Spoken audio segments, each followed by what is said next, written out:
Hai unha traída dos veciños que eso nos surte a varios veciños e a agua que vai sobrante vai a un lavadero e logo por unhas leiras abaixo.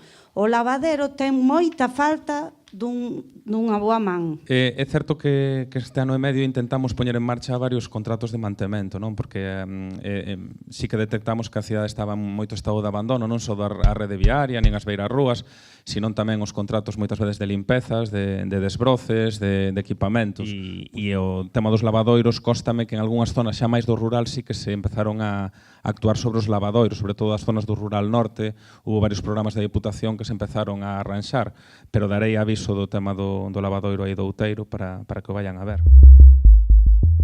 Eu quería preguntar por o parque este de aquí do SU 11, que desde que o fixeron non o limpiaron máis. Son proxectos que se desenvolveron desde o Concello por Emuvisa que os propietarios das parcelas tiñen que manter.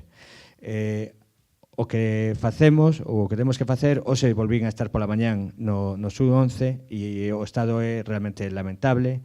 Entonces, aínda que se fai, por un lado, unha orden de disciplina para que a xente, os propietarios, manteñan as súas parcelas limpas e que se manteñan tamén as zonas verdes, teremos que actuar subsidiariamente desde o Concello, porque é certo que hai un área que quedou moi bonita para ser utilizada polos veciños e a día de hoxe está inutilizable e comprobei esta mañán.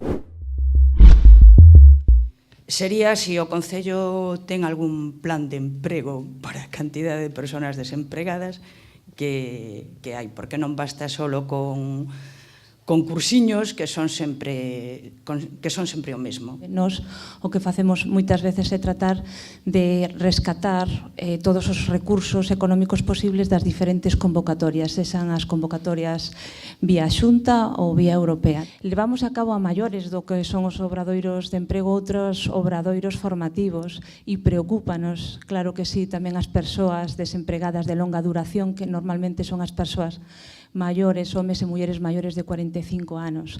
Fundamentalmente o que facemos, reitero, é apostar por esa búsqueda de importantes recursos económicos cos que coorganizar ou coactivar programas de emprego.